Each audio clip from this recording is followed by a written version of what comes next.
Welcome to the Roundtable Perspective. I'm your host, Tom Roach, and I'm joined today by my guest, Heather Augustyn, who's here to discuss public spaces in Athens. Thank you for joining us. Thank you.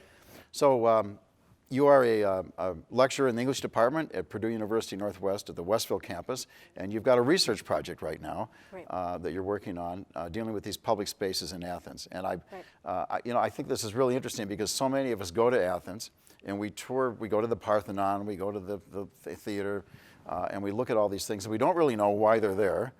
Or how they got there, or how they use them. And you've really looked into that, and you're looking at this in terms of how this fits in with our understanding of rhetoric and democracy and things like that, right? So tell us about these areas that you've looked at first. Sure. So I had this past summer in June of 2022, I had the opportunity to visit with my family, and we did go to the Parthenon and the Acropolis. But they're rebuilding the Parthenon, is that right? They are. It's all under scaffolding at the moment. I don't know if I like that. It's sort of like cleaning up the Sistine Chapel. Right, you know? I know. You just want to leave it untouched. Anyway, yeah, that's okay. Yeah, but behind that is really the Acropolis and then the Agora is lower on the hill, lower down on the hill. And this was the space where the people of Athens, actually I correct that, the citizens of Athens, and there's a big difference there, where they would congregate and walk and have dialogue with one another about ideas. There were many buildings in there too that they used for their daily life, like court buildings, and the prison was there. So this was kind of like the capital area, so to speak, of Athens. So everyone's familiar, of course, with the Parthenon, which sits on the hill, which is called the Acropolis, right? Right. And so then this is like walking distance from there. Absolutely, just down the hill. Just at the bottom of the hill. Right. Okay, and it's a small area. It is, I will say, in the middle of summer, in the direct heat, 90 degrees outside, you feel every bit of it, so it feels bigger than it is. But yeah, it's a small area. It's like, the size of maybe like Purdue Northwest's campus, Hammond campus, for example. And there are many ruins there, ruins of temples and things like that. But it was just, for me, it was very chilling to be in a space where you knew that the foundations of democracy took place here, and that Socrates had walked here and constructed many of his dialogues here that we know today. So it was really sacred ground. When I was reading Plato's dialogues with Socrates and all that, I pictured them walking through the streets of Athens. But apparently, they were actually, from what I'm hearing from you, they were in the Agora, which was an area, and there were two schools there, right? There was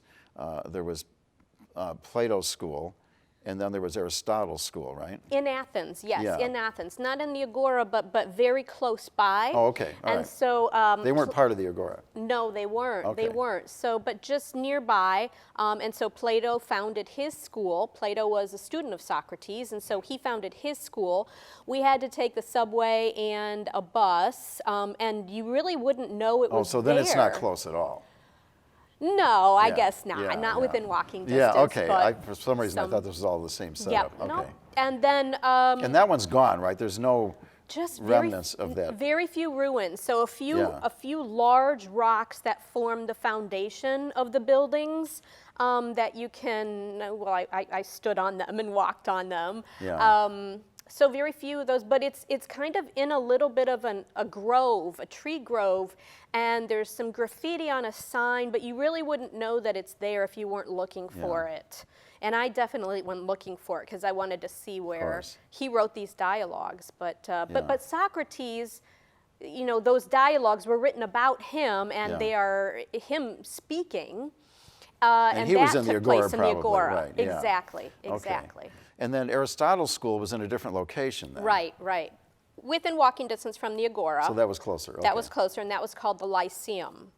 And he founded, that was his school there. Now the schools were called Paideas. So both Plato and Aristotle had a Paideia. And what's interesting about these schools, very similar to kind of what we might expect, but no curriculum, no set curriculum.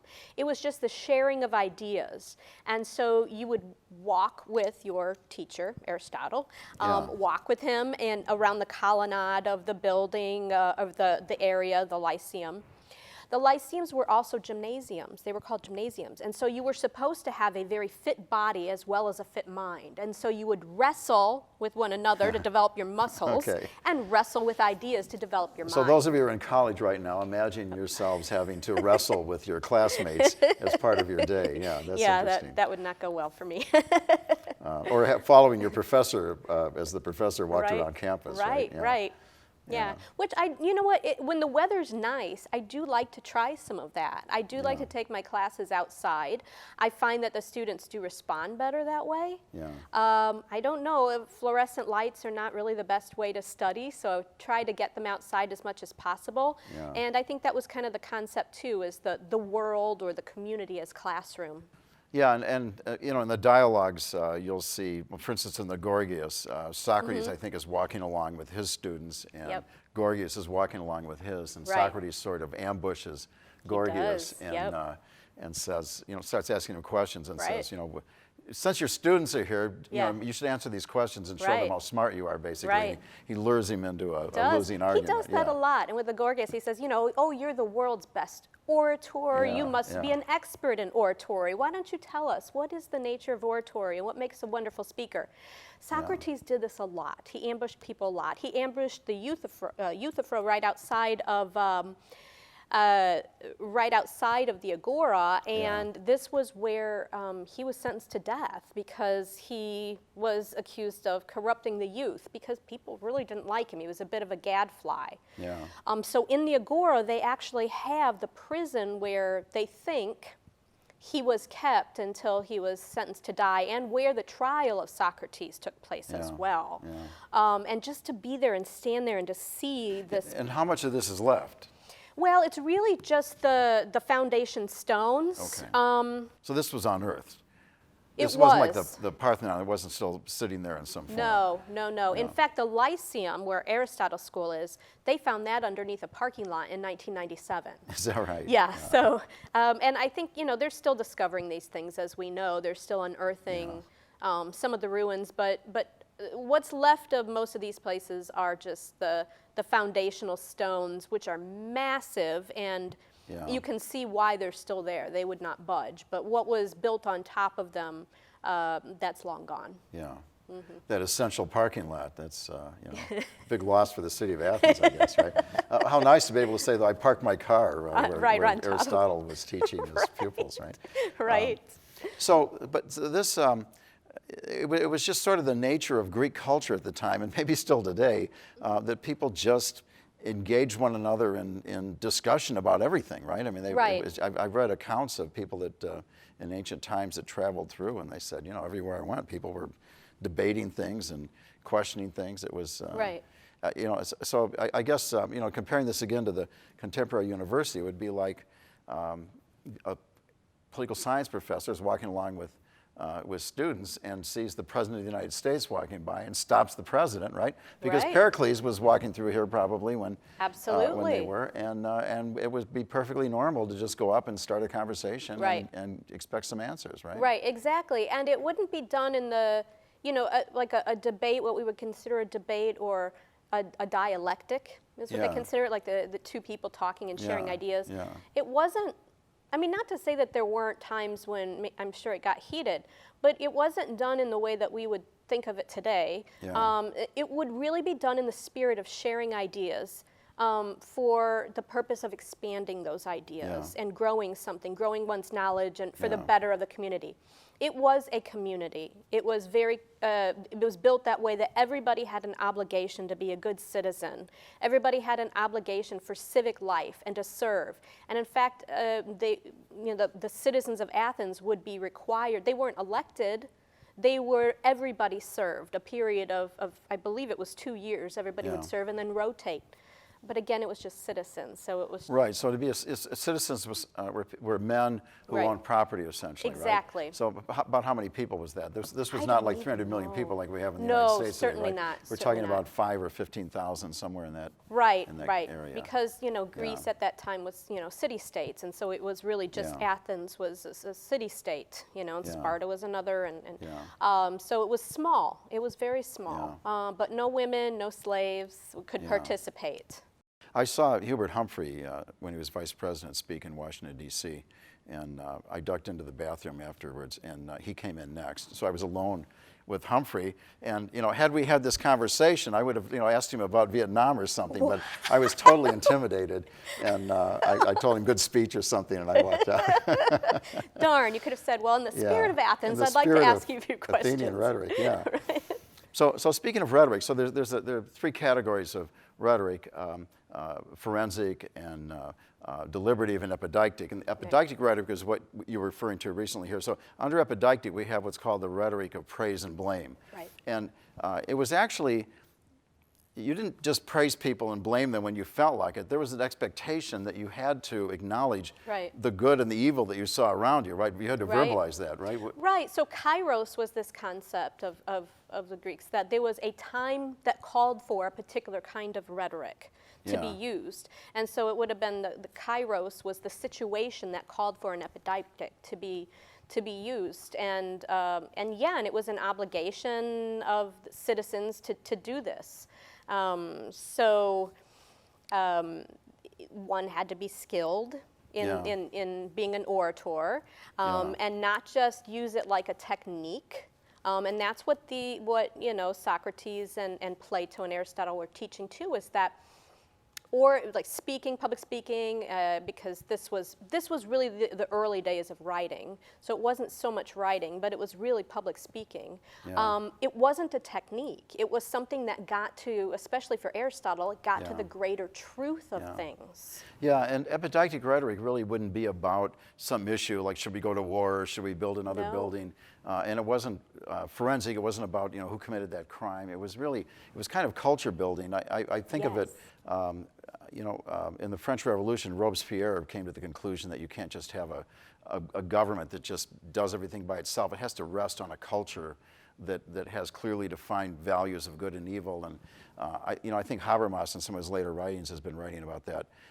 And it seems like the Greeks knew that, right? Before any of this, they seemed to understand that they had to use the epideictic rhetoric to manage the culture, essentially, right? Right. And so that the democracy could sort of sit on top of that, because you can't govern everything with laws. No, definitely not. And the government wasn't something other than. Yeah. The government was the people. It was us. The government was us. We've seen the Absolutely. enemy and he's us, right? Yeah. Exactly.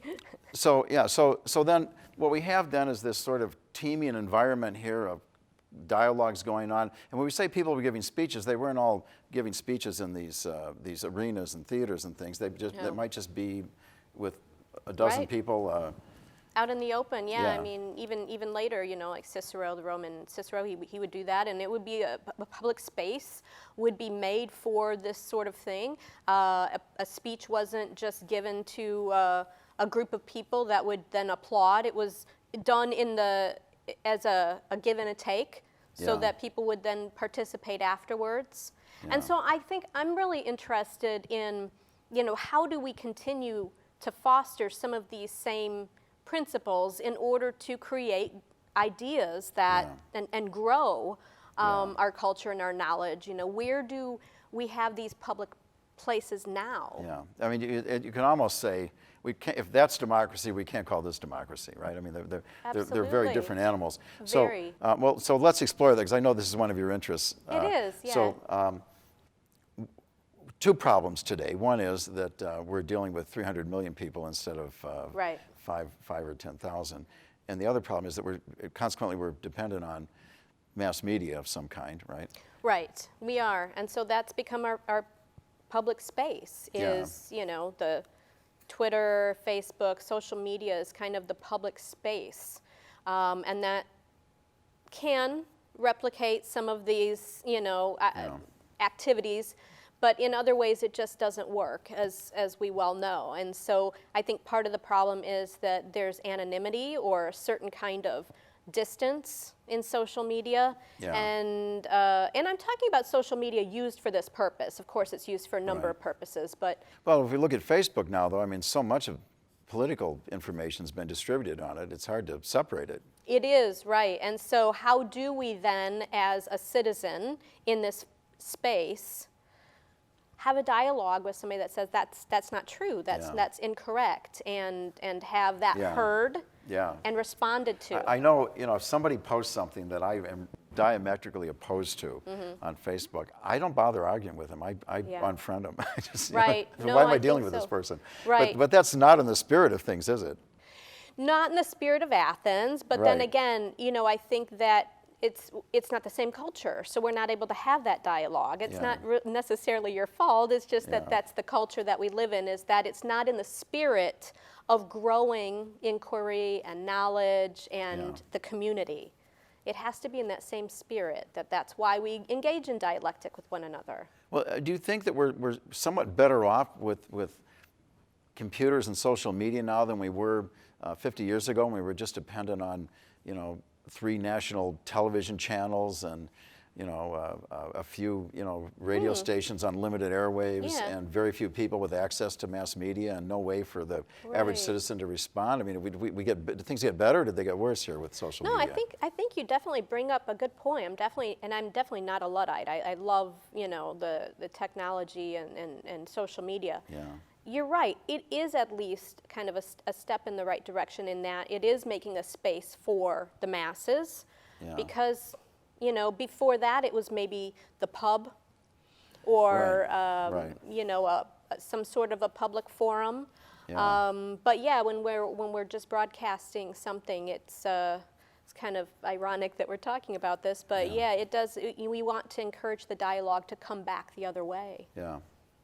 As we're talking about this, I'm thinking about in the late 1960s, there was something we called the movement, and it was civil rights, it was, it was stop the war, it was, legalize pot, I suppose, right? It was a long list of things. Right. But it kind of fell under the category of the movement, and if you went to coffee houses, there would be folk singers getting up and singing songs with very overt political messages in them. And really, I think, when I think back on this, I think we learned a lot by listening and participating in this dialogue that was going on at these coffee houses. Right. And that sort of, emerged in the late 60s and early 70s into popular songs and stuff. But there was a period in the 60s where if you said something that was against, contrary to the government's position on something, they wouldn't play it on the radio. Right, but you're right though, but still, I mean, so the radio wasn't the public space, but the coffee houses were. The coffee houses were, so we were kind of recreating that, weren't we, a little bit? We were, yeah. If you think about, like, any time that there's been, like, a time of kind of cultural or artistic movements like that. I'm thinking of it during that time period, the Chelsea Hotel in New York City, or Max's, or CBGB's. I mean, that's where a lot of that music was taking place, and whole movements came out of that. Same thing, like in in the UK, in Soho during that time, that same exact time, whole movements of art came out of that. So. That's something I think to really pay attention to. So on the one hand, we've recreated some similar spaces in certain cases, right? On the other hand, if we look before social media, we had an environment where only a few people could participate in the debate, essentially, right? Right. And now we've got a situation where anybody can make a public message by putting it on their social media accounts, right? Right.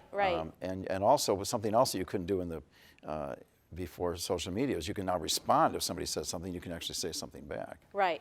So do you think we're going to do that? Do you think this is going to evolve to a point where we're really engaging in meaningful debate online? I mean, I've seen it happen. It happens, but I think that there definitely needs to be a spirit of welcoming that and really kind of doing some self-inquiry too, not just hearing things that kind of corroborate what we're already thinking.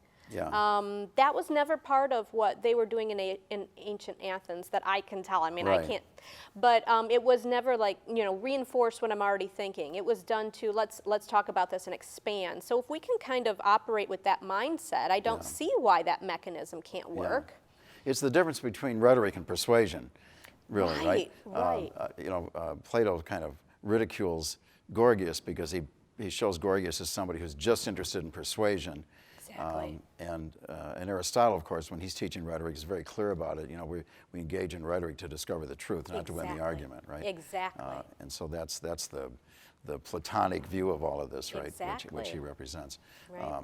Although I don't know what he said about Gorgias was necessarily true. Well, I mean, Gorgias was a dazzler, he spoke in order to dazzle, and so I think he was trying to kind of. Yeah. I recently learned, one of the lines that Plato gives to Gorgias is, I can take the lesser argument and make it the better argument. Do you remember how that was worded? Yeah, something like that. Yeah, that's actually attributed to Protagoras.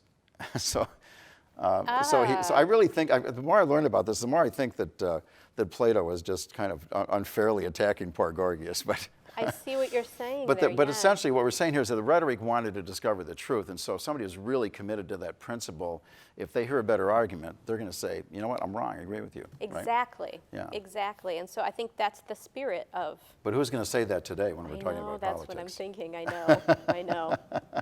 We've lost that focus, haven't we? We definitely have, and I think that it's just because I don't know if we have that same spirit of inquiry. Yeah. That we're asking to really know or to really ask. I think we're asking to reinforce. Yeah.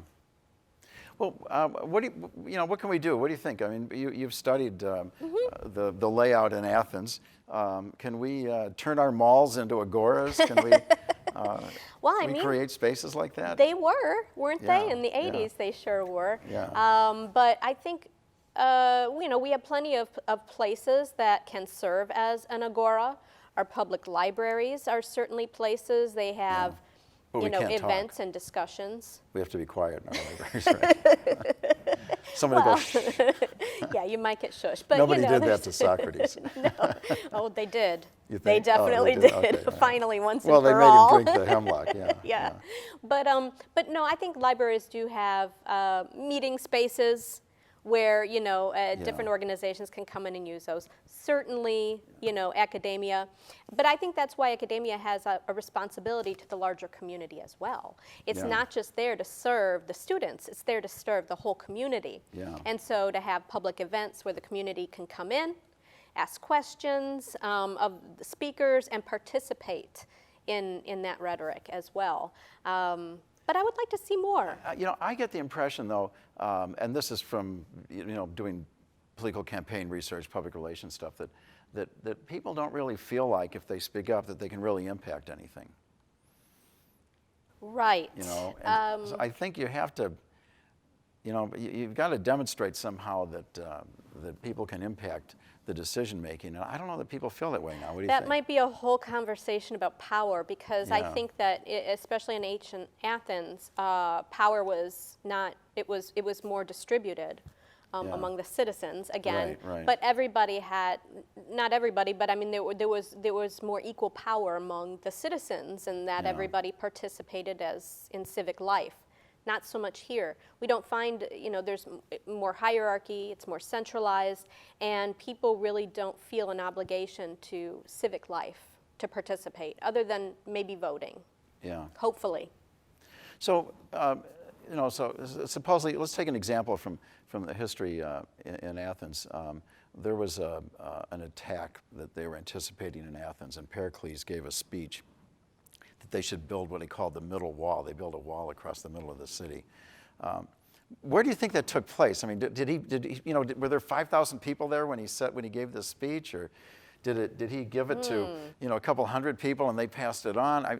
I know I'm sorry to put you on the spot here, but I always wondered about this stuff. I just don't know. Yeah. I would guess, an educated guess, that probably a large number of people were there. Yeah, well, if you're expecting an invasion, it's got your attention, exactly, right? And everybody had a duty to participate. Yeah. It wasn't just, an expectation. I mean, it was a duty. It was part of of who you were as a person. So if you did not show up and if you did not participate, I do think you would have been admonished. Yeah. Well, how many people would fit in the biggest amphitheater? What was the, Oh my do you have gosh. an idea? You know what? I mean, a few of the amphitheaters that we saw there, so there was one at the Agora, that's nearby the Agora. These are massive spaces. And they're just seats carved into they the are, mountainside, but right? they're very steep. Yeah. And they do still use some of these. It's like a band, too. a big band shell without the roof. Right? Exactly. Right, but they can be very steep, and so there were two of them that we saw in the Agora. One predated the other one, but these were used for theater, speeches. Yeah. One of them was used today for opera. They still perform in there. Yeah. I went to one and people were testing it. That somebody would stand at the bottom and just talk in a normal voice, and somebody would go all the way to the top, and they would claim I was there by myself, so I didn't get to test it. But everybody claimed that they could actually hear the person. Did you try it? I heard it. So I was there. I heard it because they were testing out for the opera that night. I heard it at night, but I heard them testing it during the day. Yeah. And the acoustics are amazing. Even though you're several hundred feet away. Right. And several thousand years later. Yeah. Yeah, it's amazing. Of course, Demosthenes shouted his speeches, right? So he could be heard. Oh, yeah, they had no anywhere. amplification. Yeah, they did not have microphones. Okay, that's all the time we have for a program. Thank you to Heather Augustyn for joining me today on the Roundtable Perspective. I'm Tom Roach. I'll see you next time.